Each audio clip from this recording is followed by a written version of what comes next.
Olá pessoal, tudo bem? Eu sou o Lucas e aqui eu te ensino a investir até você chegar em R$ 1.000 pingando na sua conta todos os meses, mesmo que você esteja começando agora a investir do absoluto zero. E para você poder chegar lá, nesses seus dividendos mensais, você definitivamente precisa saber escolher os melhores ativos, as melhores ações, os melhores investimentos. E um ponto muito importante da sua análise é você conseguir identificar o endividamento da empresa. Qual é o patamar dessa dívida? Afinal de contas, o endividamento controlado pode ser um excelente sinal na hora de você investir. Por outro lado, o endividamento fora de controle, sem dúvida nenhuma, vai colocar o seu investimento em maior risco, ou pelo menos vai fazer ele sofrer mais em alguns momentos específicos da economia que a gente vai falar daqui a pouco mais no detalhe. O endividamento de empresas basicamente funciona de forma muito semelhante ao endividamento de uma pessoa física. Então, pensa o seguinte: você aí, se tivesse precisando comprar um apartamento, o que você normalmente faz? Você vai dar uma entrada, mas você vai precisar financiar uma parte daquela compra do imóvel, pelo menos a maioria das pessoas. Esse financiamento nada mais é do que você tomar um empréstimo no banco e depois pagar ao longo do tempo o valor que você pegou de empréstimo mais uns juros. Se você quer eventualmente abrir um negócio, então vamos imaginar que você quer abrir aí uma loja, você quer vender algum produto na região que você mora, no seu bairro. Se você quiser abrir uma loja, normalmente você pode, né? As pessoas precisam se financiar para conseguir comprar mobília, fazer um investimento inicial, comprar e formar estoque, às vezes até conseguir contratar e pagar os primeiros salários dos funcionários. Então, existe todo um processo de endividamento natural que a pessoa pode acabar fazendo para poder crescer, para lá na frente poder de fato conseguir colher frutos daquele investimento, daquele risco que ela está tomando, tá bom? Também pode ser que as pessoas às vezes precisam tomar empréstimos para conseguir ajudar a fechar as contas e pagar as contas do mês. Isso também acontece e não é assim tão incomum. Às vezes a pessoa pode ter acabado gastando mais no mês, seja por um motivo de necessidade ou não, mas o salário ficou curto e de alguma maneira ela precisou tomar um empréstimo bancário, seja através de um cheque especial ou qualquer outro tipo de empréstimo para conseguir pagar as contas. Então, são alguns dos exemplos do porquê uma pessoa buscaria tomar um empréstimo, tomar uma dívida. Já para as empresas, a dinâmica ela é muito parecida. Pensa o seguinte: se uma empresa quisesse expandir o seu negócio, provavelmente ela vai precisar comprar novas máquinas, ou ainda construir uma fábrica nova, construir ou alugar um galpão novo para poder estocar os produtos, ou aumentar a produção e comprar mais matéria-prima, independente de qualquer coisa. Caso ela queira expandir a sua produção, pode ser que ela não tenha o dinheiro necessário no caixa para conseguir fazer esse investimento todo. Naturalmente, ela vai fazer o quê? Ela vai recorrer a uma dívida, ela vai tomar uma dívida num banco ou através de outro meio de financiamento para conseguir fazer esse investimento, mas ela faz isso acreditando que lá na frente ela vai ter um retorno maior do que o custo da dívida, que vai ser suficiente não só para ela pagar toda a dívida que ela tomou, mas também colocar mais dinheiro no bolso e crescer os negócios. A empresa pode, quem sabe, querer expandir os seus negócios não investindo e comprando uma máquina nova ou construindo uma fábrica nova, mas comprando uma empresa concorrente. E normalmente quando vai por esse caminho, você precisa de um montante de grana bem alto, porque imagina você comprar uma outra empresa concorrente que basicamente tem uma estrutura inteira pronta. Você precisa de muito mais dinheiro. Isso acaba fazendo com que as empresas também busquem empréstimos. Elas vão precisar se financiar para poder crescer.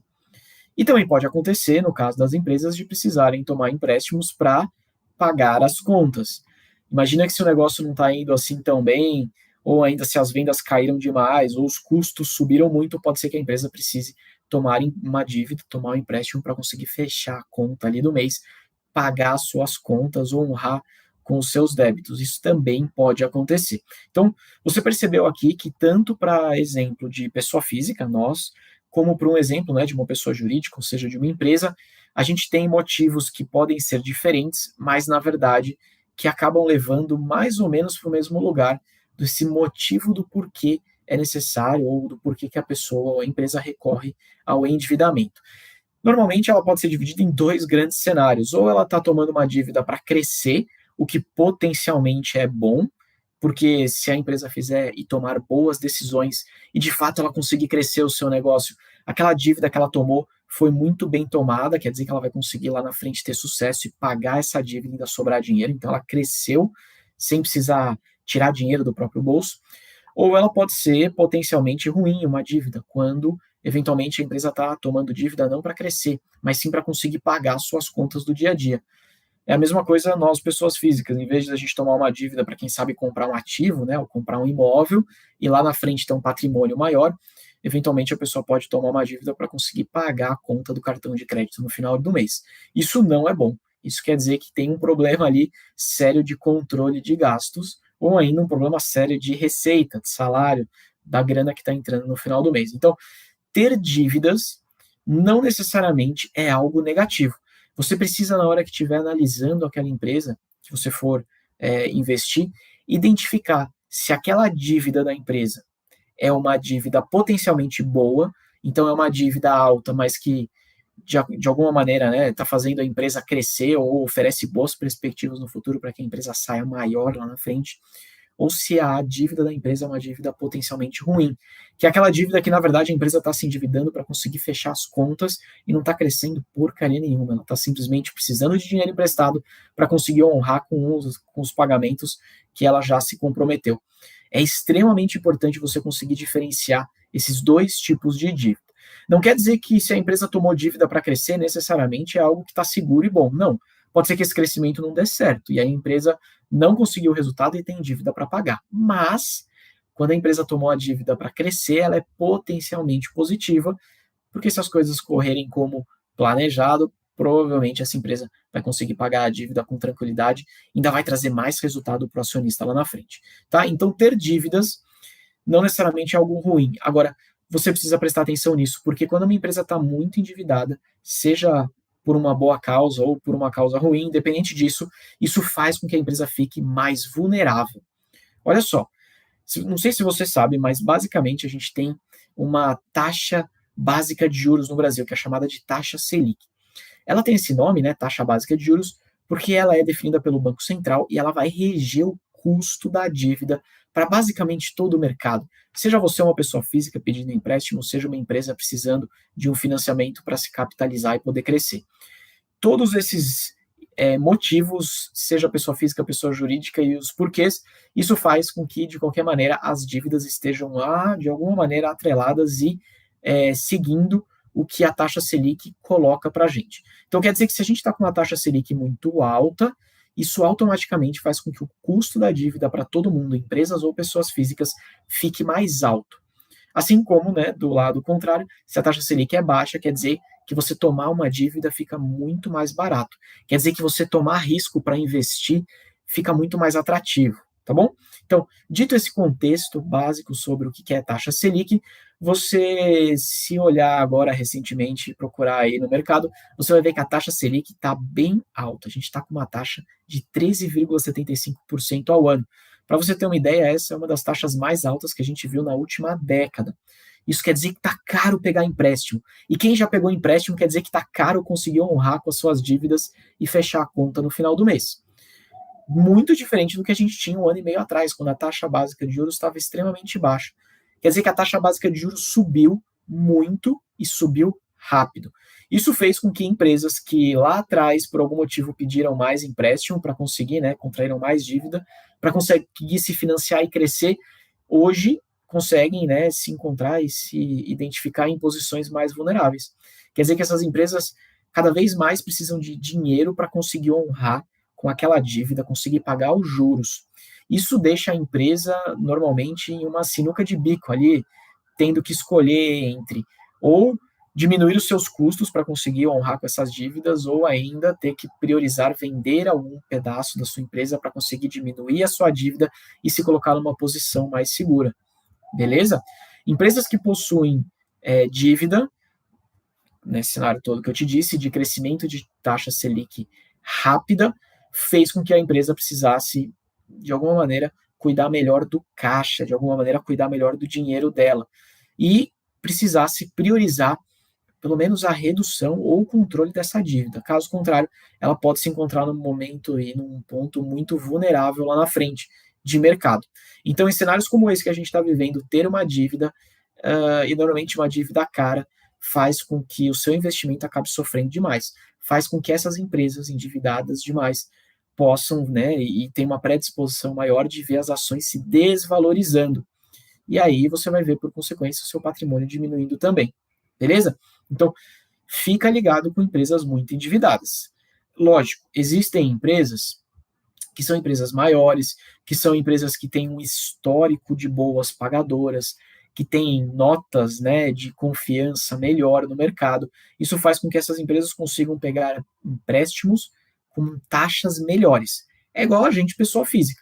Pô, pensa o seguinte, se você é um bom pagador, se você sempre paga suas contas em dias, se você raramente toma um empréstimo e quando você toma um empréstimo você paga rigorosamente em dia, sem nenhum tipo de atraso, sem multa, você provavelmente vai ter um score maior.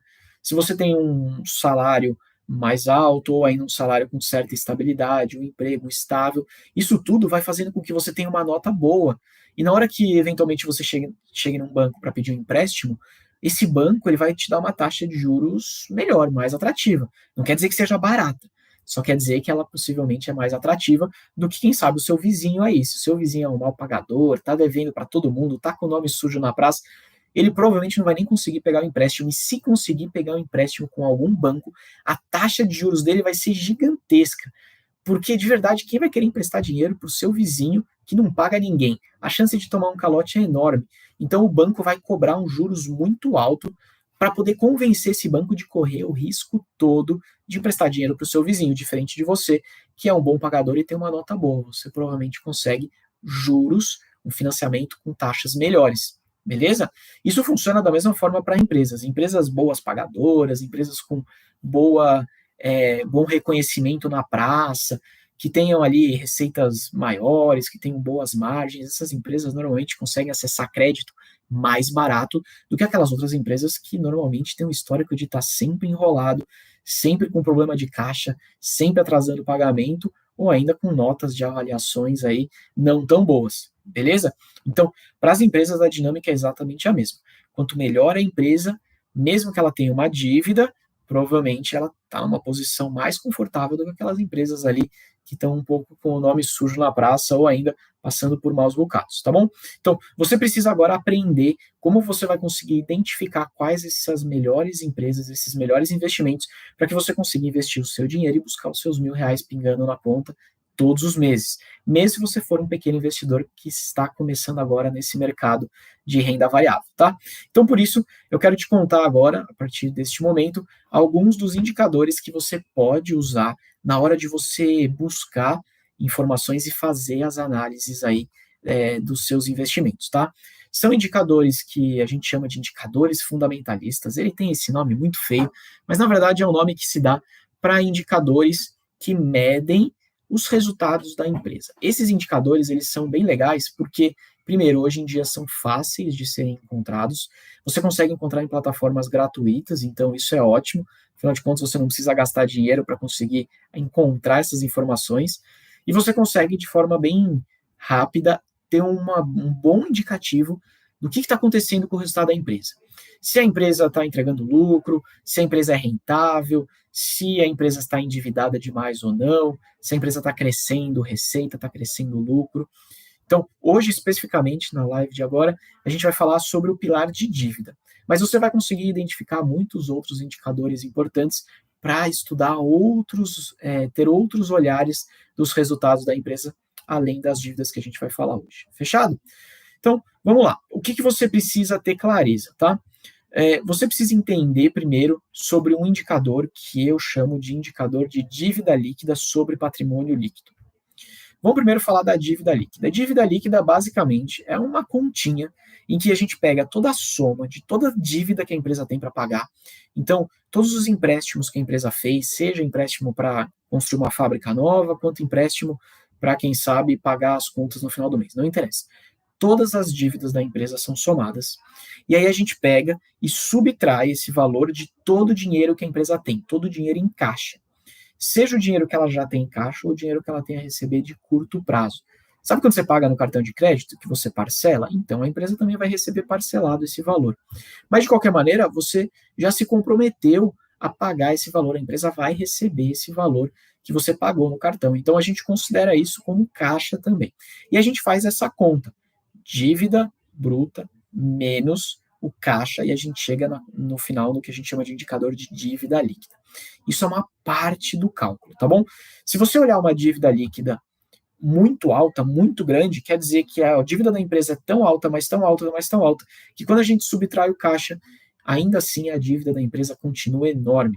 Então, uma dívida líquida muito alta é um sinal de que a empresa tem uma dívida gigante. Ah, Lucas, então quer dizer que quando eu encontrar uma dívida líquida enorme de muitos milhões de reais ou até bilhões de reais, a empresa está super endividada? Calma. A empresa tem bastante dívida, mas pode ser que ela seja uma empresa que também faz muito dinheiro, que traz muita receita.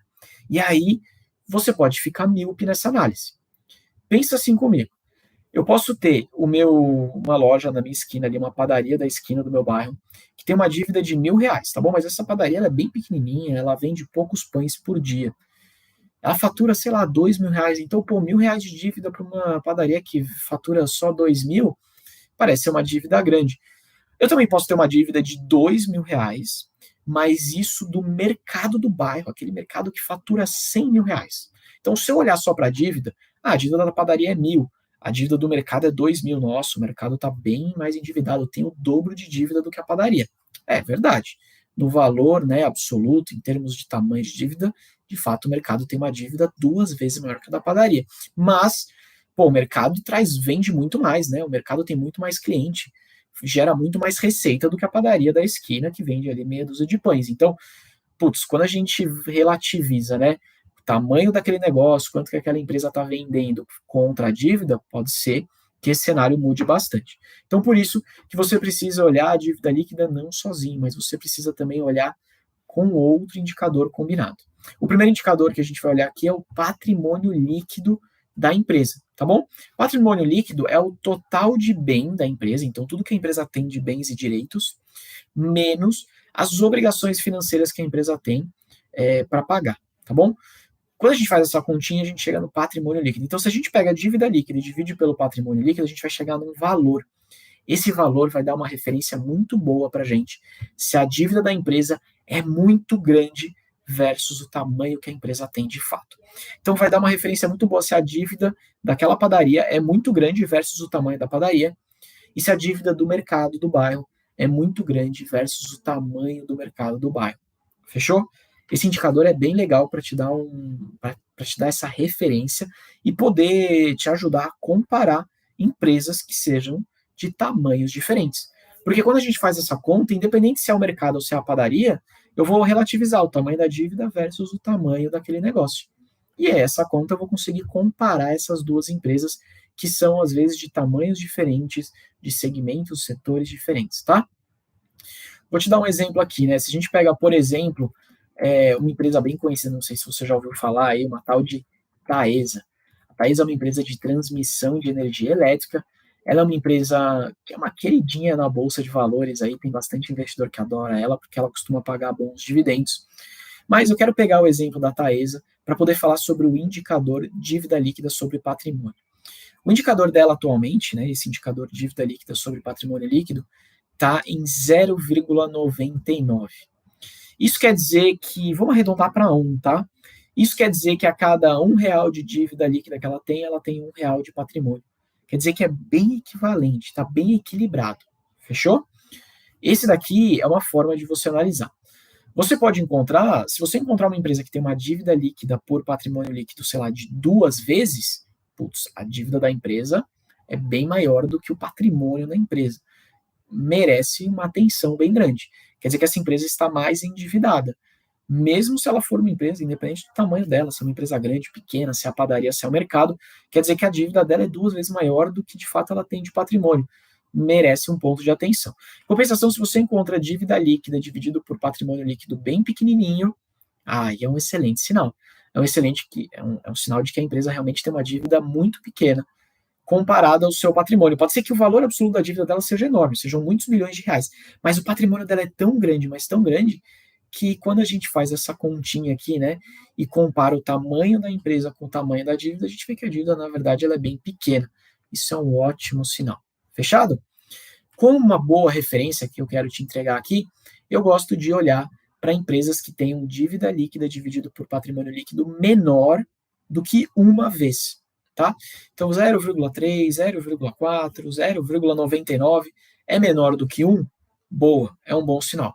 Quer dizer que a dívida, na minha leitura, como referência que eu estou te dando aqui de ponto de partida, a dívida da empresa é uma dívida controlada, é uma dívida equivalente ao tamanho da empresa, pode ser sim um bom sinal de que aquilo não deve ser um problema para a empresa. Pô, Lucas, mas está falando de bom sinal e tal. Por quê? Olha, você nunca, em hipótese nenhuma, deve tomar uma decisão baseada em um único indicador. Você precisa olhar vários indicadores para você conseguir ter uma foto mais completa do panorama da empresa. Então, por isso eu quero te falar de mais um indicador para te ajudar ainda mais a conseguir identificar o tamanho do endividamento de uma empresa, que a gente vai falar agora sobre o indicador dívida líquida dividido por EBITDA. Beleza, dívida líquida, já te expliquei o que é, já falamos agora há pouco, não vou ser repetitivo aqui, mas eu quero te falar um pouquinho sobre o EBITDA.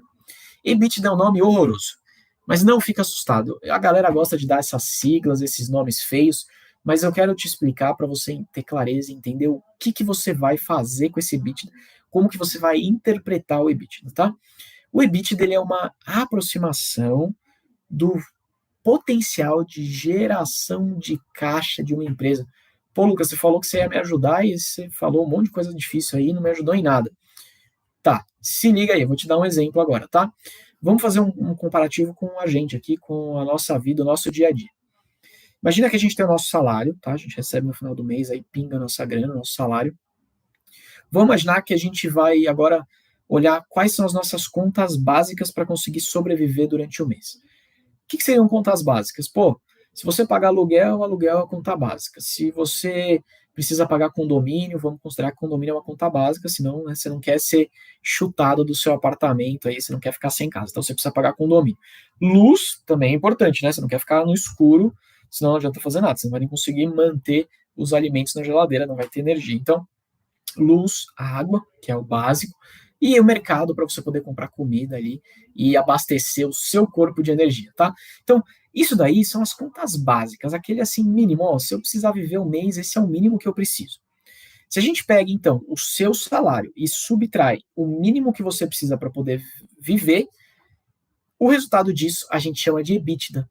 É o seu potencial de sobrar dinheiro no final do mês. É o potencial da empresa de gerar caixa. Pô, Lucas, mas por que você está falando potencial, potencial, potencial? Ó, assim como você não gasta só com essas contas, você acaba gastando com outras contas aí. Ah, você paga internet, você eventualmente aí compra um tênis ou uma roupa nova de vez em quando, você pode ter algum gasto na farmácia, com saúde, alguma saída ali com a sua família, um restaurante que você vai. Então tem outros tipos de gastos que acabam acontecendo todos os meses. Então, esses gastos, de fato, né, você vai subtraindo do seu salário, no final vai sobrar uma grana, que seria o seu lucro, que seria o lucro da empresa, aqui fazendo esse paralelo. Então, quando a gente fala que o EBITDA é o potencial de geração de caixa, é quanto que a empresa poderia gerar de caixa se ela realmente focasse só em fazer o pagamento do mínimo dela para conseguir manter ela rodando. Isso não quer dizer que ela não tenha outras contas na prática para poder pagar, tá?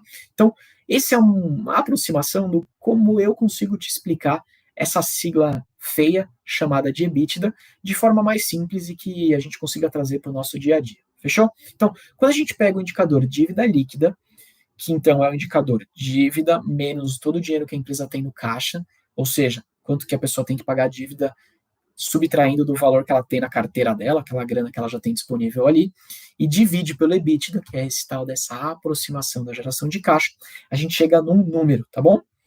Esse número vai nos dizer se a dívida da empresa está muito alta ou está muito baixa. Quanto mais alto for esse número, quer dizer que maior é a dívida da empresa, quer dizer que a dívida dela é muito grande versus o quanto de dinheiro ela consegue fazer sobrar no final do mês se ela apertar o cinto. E aí, pense o seguinte, se você mesmo apertando o cinto, você ainda tem uma dívida grande para pagar, não é um bom sinal, né? Quer dizer que você pode ter algum tipo de problema mais sério, você pode aí acabar se enrolando com essa dívida. Em compensação, se você apertando o cinto consegue quitar essa dívida rápido, ótimo sinal, quer dizer que a sua dívida provavelmente está bem controlada, tá bom? O EBITDA, ele é um número, né, ele é um indicador aqui que a gente olha nos últimos 12 meses, então no último ano da empresa. Por isso que a galera gosta de interpretar esse indicador da seguinte forma. Vou pegar aqui o exemplo da Taesa, tá, que é a empresa que a gente usou e escolheu hoje para falar. A dívida líquida dividido pelo EBITDA da Taesa, nesse momento, é 3,11 vezes.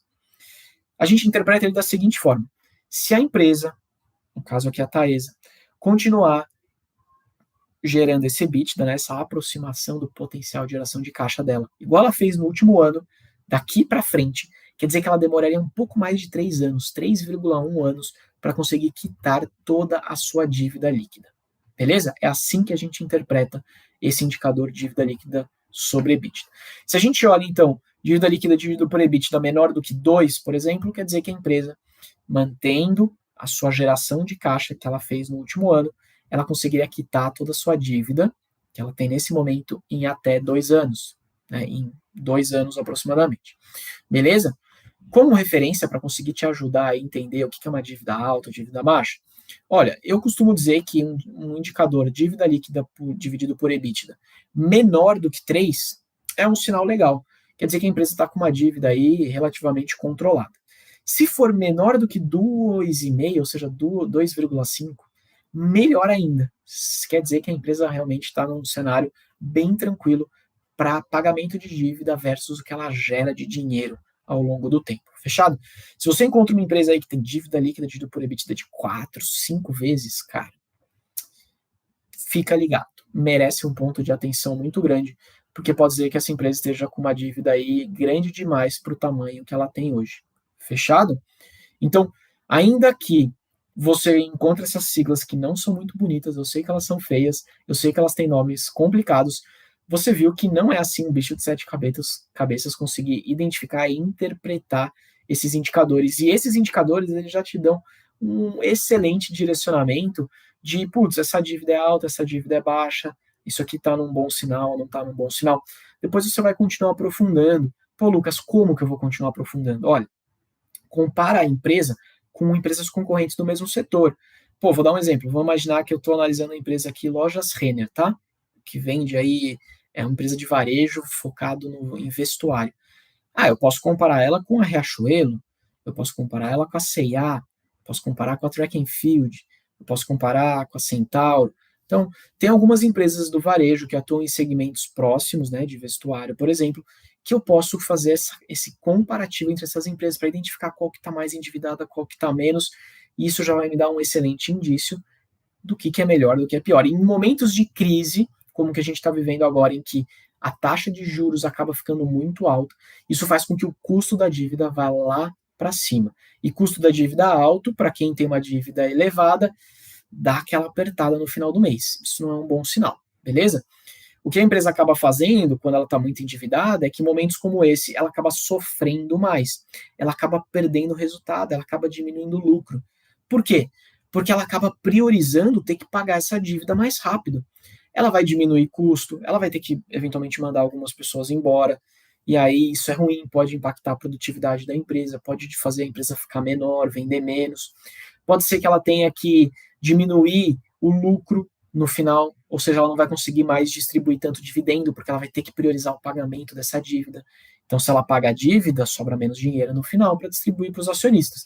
Então, pode ser que os dividendos diminuam, que é o que acaba acontecendo na maioria das vezes. Então, uma empresa muito endividada, em momentos de crise em que a dívida fica muito cara, a gente, como acionista, acaba sofrendo também, né? A gente pode colocar não só a empresa em risco, como o nosso resultado, os nossos dividendos podem acabar diminuindo também. E aí, pô, não é bacana, né? A gente que gosta de dividendo, gosta de ver o dinheiro pingando todo mês na conta aqui de forma de renda, em forma de renda passiva, a gente quer que o dividendo cresça, a gente quer que cada mês que passa a gente receba mais dividendos. E não que a empresa passe a diminuir o pagamento, porque ela precisa quitar suas dívidas primeiro. Fechou? Então, fique sempre muito ligado. Você precisa conseguir identificar se a dívida é alta, se a dívida é baixa, se isso pode ser um risco para a empresa ou não, em que momento da economia a gente está passando, se nesse momento a dívida alta é um risco maior ainda ou não, e conseguir identificar se a dívida da empresa é boa, potencialmente boa, então quer dizer que a empresa tomou dívida para crescer, para fazer ela amanhã ser uma empresa maior, mais robusta, líder de mercado e tal, ou se essa empresa, na verdade, tomou dívida para conseguir pagar as contas, que esse daí é o pior cenário de todos. Fechado? É isso aí, galera. Espero que vocês tenham gostado do vídeo de hoje, aqui da live de hoje. Segue firme nos seus aportes, nos seus investimentos. Segue a firme aqui comigo no canal, que aqui eu te ensino como que você investe para ter R$ 1.000 pingando na conta todos os meses, mesmo que você esteja começando agora do absoluto zero. Fechado? Grande abraço e até a próxima.